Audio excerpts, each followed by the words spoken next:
A good topic for the study of diversity is the basics of culture from a sociological standpoint.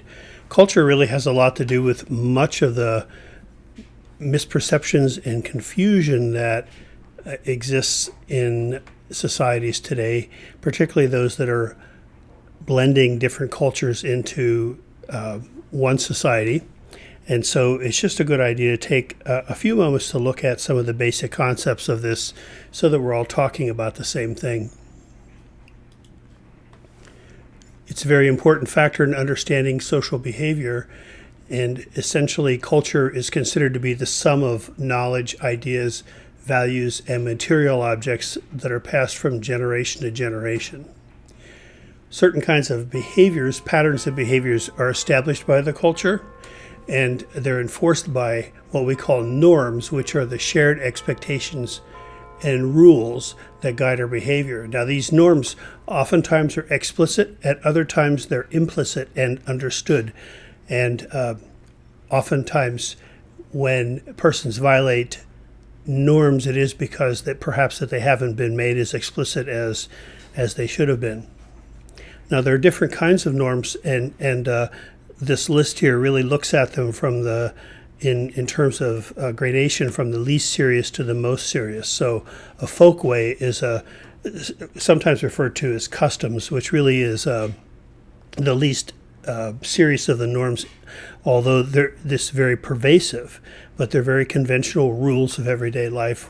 And violating a folkway generally carries the least amount of sanctions, although it'll probably get some attention, but not much in terms of consequence for a violation. An example might be sitting at the dinner table and letting out a loud belch, for instance. That's generally not accepted in American culture. Also, another example of a folkway has to do with walking down the hallway or walking down a street. If you've ever noticed this, generally, at least in our culture, when two people are approaching each other and will collide if they don't change their path, they'll tend to step to the right.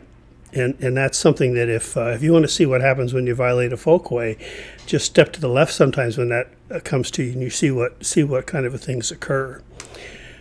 Another example of a folkway is men walking around without shirts on. Now, that depends upon the situation, of course, but generally speaking, shirtless males are considered acceptable in society.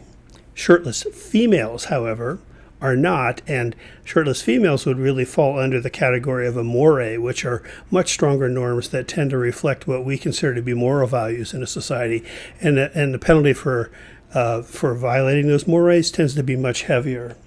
Another example is nudity, public nudity. Now, there are places where, like nude beaches, for instance, where nudity is acceptable, but by and large, public nudity is a more in our society and not acceptable. Oftentimes, even within households, for that matter. In other cultures, nudity within a family is something that's very easily accepted and understood, but is less so, I believe, in American culture at least. Now, it's an interesting little twist to this. As you see at the bottom, what I say is what is considered deviant in one culture is considered acceptable in others. And a good example of that might be nudity within a family. But within any culture also, sometimes the context specifies whether something is acceptable or not. An example of something that is nudity being an example of something that's generally never acceptable in public, but the phenomena of streaking, if you're familiar with that, which tends to occur when there's a lot going on in society and we need something to take our minds off of it. You know, when I was in undergraduate training, the Vietnam War was going on and there were all sorts of cultural chaos occurring and everything like this. And there was a spike in streaking going on in public situations. And I suddenly in a cafeteria, for instance, some guy would go running. Usually he'd have, a ski mask over his face so nobody knew who he was, but just go running through the crowd. And the response to that would be people laughing and standing and cheering and clapping their hands. But over time, that became less acceptable, and there was an example actually at Skyview High School. This was a big item in the paper and in the Peninsula Clarion some years ago, where somebody streaked during halftime of a football game, and they eventually figured out who it was, and it was a student, and he was suspended for a 15-day period, and there was a great debate in the community about whether or not he should have been suspended or not, and some people considered it to be a sexual violation even, that exposing himself to little children who were in attendance at the game. Other people just really laughed and thought it was funny. Now take that kind of public nudity and put it in a situation like somebody ambling down the hallway in your classroom building in the middle of the day, or walking into the post office with a ski mask on and no clothing otherwise. The person would get arrested and hauled off. So you see, context, it has something to do with what's acceptable and what isn't also as far as norms are concerned, at least in terms of the response to violations of norms. A taboo is a norm that really is much more serious than a moray, and feelings are so strong about these behaviors that people are disgusted when somebody breaks a taboo, and usually that person is really considered to be banished from society, is not fit to live in society. An example in American society would be sexual abuse of children, for instance, and sexual molesters.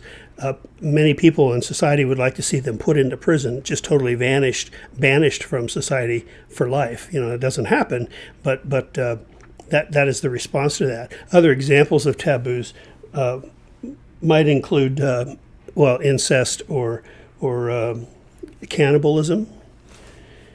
If you've ever listened to or saw the movie Alive, or read the book, which is much better than the movie even, about the soccer, the story of the young soccer team, the players that crashed in the Andes and were stuck in the mountains for, 60 to 90 days or something like that, and they had to resort eventually to eating the dead people that were killed in the crash in order to survive.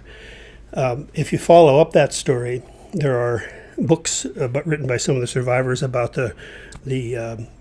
just the difficulty they had in readjusting to society, and the guilt and shame they felt for having done this, even though that was the only way they could survive. And this is an example of what happens when you break a taboo and sometimes forced to do so in order for survival's sake. It's a story that's worth following and looking into. Another example of a taboo, for instance, in a Muslim religion, for many individuals are not allowed to eat pork, and there's a strong response to that in the Muslim world as well. And then laws, which is something we're really, of course, quite familiar with, which is really the formalization of mores and folkways in a society.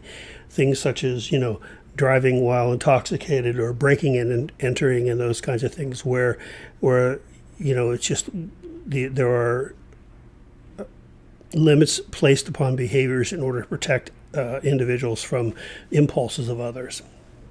But again, I want to stress that deviant, and you should look at the word from a sociological standpoint, and in the context of this discussion, it's helpful to understand this, that the term deviant, which generally has a very negative connotation to it, is really a neutral term, and it means that an individual is varying from the standards of behavior in the culture. It's just doing something outside the norm. That's what a deviant behavior is, and doesn't necessarily carry a negative, it's not innately a negative act, except as it is defined by the culture or the group in which it occurs. So keeping that in mind sometimes might help you consider that in some cultures, what we consider to be unacceptable behavior in others may not be. Another concept of the study of cultures are subcultures, and these are groups within a given culture whose beliefs, norms, and values differ some from the primary culture, but they still remain a part of the larger culture. Whereas a counterculture is a group within a culture that consciously rejects features of the larger culture, and members will try to separate themselves from the larger culture. Now, an example of a subculture might be, a Chinatown, or Little Italy and those kinds of things, where there are differences in perhaps in how things are done within that particular culture, and yet they're still a member of the larger culture. A good example of a counterculture was the hippie movements of the 1960s, where the individuals involved in that movement really tried to separate themselves from the larger culture and live on their own. When we look at other cultures, we do tend to use our own culture as what is normal, as sort of the standard, the yardstick by which we judge others' person's cultures, and this is what we call ethnocentrism. In its extreme form, ethnocentrism would be xenophobia, and so virtually every culture, as this points out, has some ethnocentricity in its thinking, because each culture tends to see themselves as superior in the correct way of seeing the world, and judge other cultures measured against their own view of the world. And of course, this is the basis for the difference between groups, and dominant groups often use the tendency of ethnocentrism and even xenophobia to discriminate and marginalize minority groups within a culture. So norms, which can become a part of our being as once we're taught this from an early age, they're enforced by both negative and positive sanctions. That's rewards and punishments. And psychological terms, right, a sanction is a reward or a punishment or a response to a behavior. It can be a positive or a negative sanction. But when a person comes from a different culture and comes into a new culture, there tends to be a good deal of confusion about norms and expectations because they vary from culture to culture. And the dominant culture tends to use negative sanctions as a result of this confusion. The labeling of persons who engage in behaviors because they're confused about what is proper and what is correct. And the person new to the culture may never come to understand why they experience the negative sanctions. And so it's important to keep this in mind again, that this is how the majority culture tends to respond to violations of its norms by individuals coming from other lands and other cultures. And as I mentioned earlier, these norms vary from culture to culture and also don't always apply equally to all groups in any one society as well. So these norms and values that dictate what is normal for the culture must be taught to the younger generation, and so the adult's responsibility is to do what we call socializing or teaching these norms and values to their children. Now, this socialization in the norms of society isn't just about what parents do. It also has to do with what institutions within the society preach and do, such as religion, such as education, such as the media. All of these institutions within a society have a part in socializing the young person as well. In fact, it's said oftentimes that the role of the public school system and the educational system within America is less about teaching knowledge and skills and more about socializing the children into culture. So if internalization and socialization fail to produce conformity, that failure to conform, of course, is deviance, then some form of social control is eventually needed, and depends upon the culture, depends upon the situation, depends upon who's in charge and what the offense is, but this can take the form of discipline by parents. It can take the form of fines and punishments and imprisonment if parents don't intervene, or if the person's too old to be managed by parents. Some societies in some cultures ostracize individuals for violating the norms of their group. For instance, some Amish sects will ostracize, we call shun, those individuals who refuse to join the church after a certain period of time. Some societies will banish persons to other lands for violations of norms. Native villages sometimes will banish individuals from the community, or banish. There have been instances where societies in Southeast Alaska also use banishment as a form of discipline or response to law violations. And it's I think a more traditional kind of response to such things among indigenous groups. we'll be reading about that later in the semester. Our values are another important part of the culture, and we've talked about values in the past week, and we'll continue to do that during the semester. But some of the most universal American values, some of those that were included in the discussion on the Phyllis Day material, also include other things like freedom and equality, achievement, hard work, charity. Another emerging American value is leisure. It's becoming something that's important. But all of these values supposedly apply equally to everybody, even though our talents and our personal circumstances are very unequal in this society. And really, it may be less that our talents are unequal as it is our circumstances are unequal. The opportunity doesn't exist evenly among all members of society. And because of this uneven access to quality education, effective job training, good employment opportunities that have advancement opportunities, those kinds of things, the necessary resources in a society to be successful are often blocked. And so a person is unable to live these values. And this, of course, applies particularly for the populations that we're studying this semester in many respects.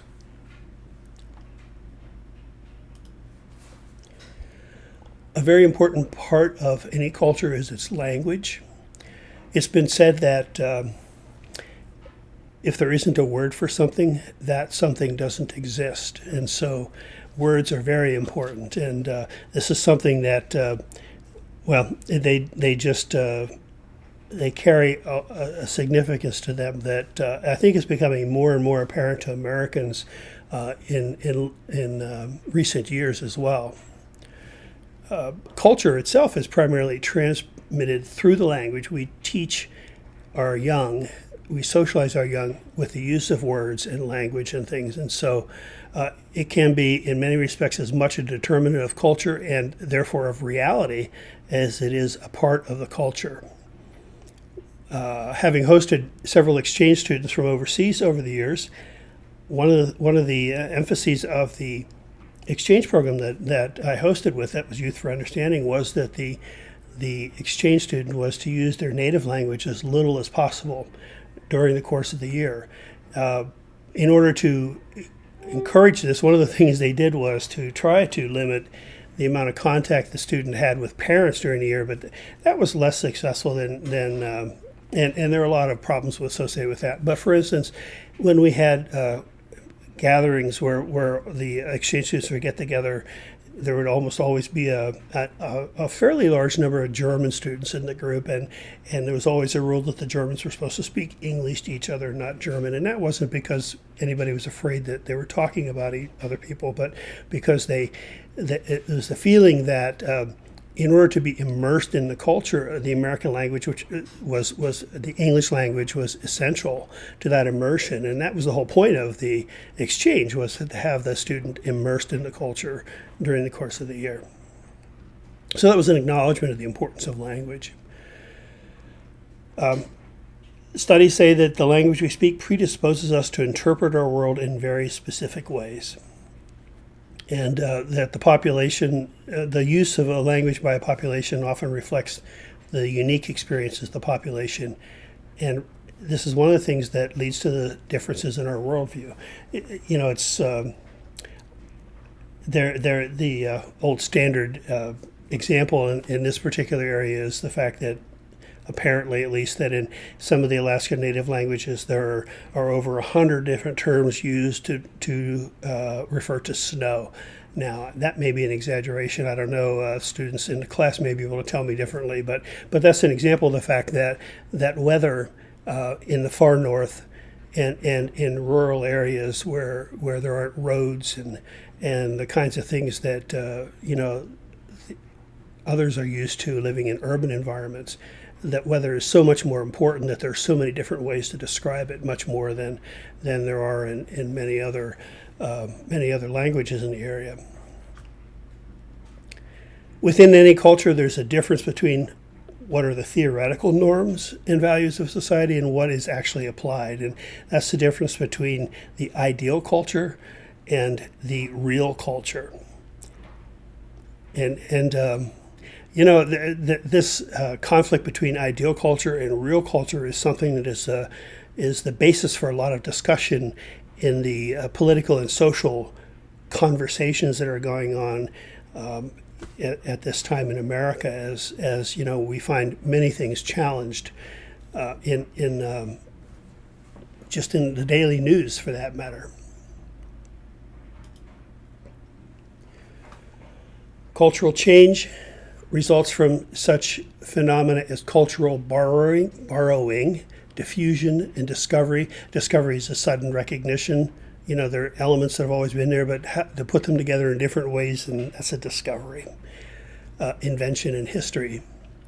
So cultural borrowing is really an exchange of elements of a culture through trade. Oftentimes, we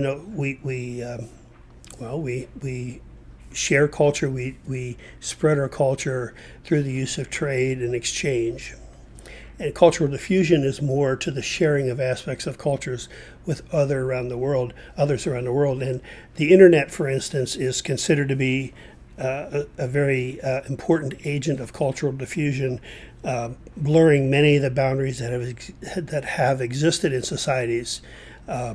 Some say making it more difficult for leaders to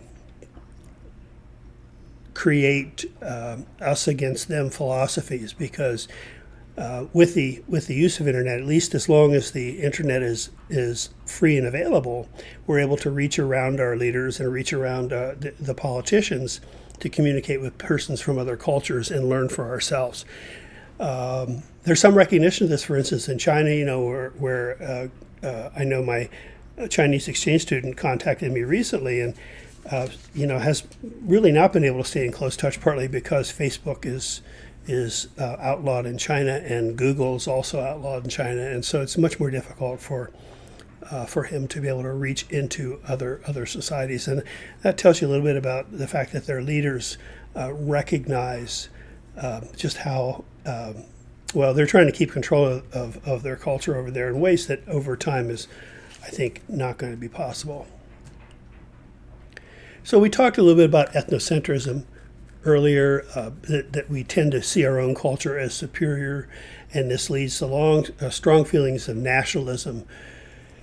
And one of the things that this style of leadership does, and I might say is doing, is that it promotes internal connections and supposedly stability. Now, this was a technique that was used by the Nazis. For instance, Hitler used this in garnering the feelings of the Germans against the Jews, and there were other groups that were becoming also ostracized by the Nazis, but didn't go to the extreme that it did with the Jews. And what one of the phenomena that occurred with that is that it strengthened. It strengthened the German community together. It caused them to tighten up, and made it easier for Hitler to lead them. There was a very famous study done by sociologists some years back at a camp. It was you look it up, the Sheriff, SHERIF experiment with creating in-group and out-group loyalties, and how the impact that had upon leadership and getting things done. Ethnocentrism also at the same time then creates barriers to cooperation with persons from outside the culture, and it really tends to block our understanding about social and economic classes, ethnic and racial groups, one generation to the next, all of those kinds of things, because we're very much focused upon our own group, our own culture, our own class. Cultural appropriation is another term that has become more familiar to us lately, and it occurs when cultural elements are copied from minority culture by members of a dominant culture and are used outside of the original cultural context, sometimes even against the expressly stated wishes of members of the originating culture. And an obvious example of that involves the names of mascots of some of the professional sports teams, like the Washington Redskins, for instance. the use of terms that really are considered to be derogatory, and yet are by the larger majority culture appropriated and used in a way that is intended necessarily to be derogatory, but just kind of blows past the fact that it's offensive to members of minority culture. And this is where cultural appropriation comes into play. Now, there are a lot of people who have issue with the concept of cultural appropriation, and you can bet that they're mostly individuals of the majority culture as well. And there's another example that another book that I worked out of once referring to what was called mock Spanish. Where individuals made use of certain terms from the Spanish language, kind of making it a part of the English exchange, and somehow implying some sort of superiority in the ability to be able to use this term in a way that necessarily wasn't intended. Things like saying no problemo or hasta la vista baby, and those kinds of things that just things worth thinking about that members of the majority culture don't necessarily tune into, but can sometimes be very troubling to individuals from minority cultures. So cultural relativism is the recognition that each culture is unique and must be judged in its own context, and that one's own norms and values cannot be used to measure the worth of another's culture. What is considered deviant in one culture is acceptable in others. There are those who believe that cultural relativism can be taken too far, and an example of that is female genital mutilation, which is considered a norm in certain cultures, and we would consider backwards cultures in Africa and I think in some parts of the Middle East, and yet is practiced by those cultures as a part of their control of genders, which again is considered unacceptable in other cultures. There are those who say that such acts are so reprehensible that they shouldn't be accepted no matter what culture you live in. Well, that's a point of discussion. But cultural relativism otherwise is really just the understanding that we have to understand social behavior in its own cultural framework, in the context of its own society, and not judge it based upon our own standards from within our own society, but only the standards of that particular society. You have the handout made available to you on dimensions of culture, which I find very useful, and I really would encourage you to print it out and keep it handy, or save a copy of it at least, because you can see how here, comparing individualist and collectivist cultures, how that really kind of ripples through many different interactions that we have with each other. And I just find that some of the specifics in here, in that particular piece of information, is something that's very useful and may help us understand some of the differences between us. But of course, our tendency is to view the world through the lens of the context of our own culture, how we were raised, and again, as Phyllis Day would tell us, things that are a part of the very fabric of our existence and of our being. And unless we understand they're there, and also understand that what we see as reality, what we see as the truth, isn't necessarily what is reality and what is the truth for those who come from other cultures and other ways of life. Unless we really decide to step out of our own frame of reference and learn about other frames of references, it's going to be very difficult for us to work in our field. So this is really the challenge you have ahead of you. Okay, that's my little talk on culture. I hope you find some useful things to ponder here.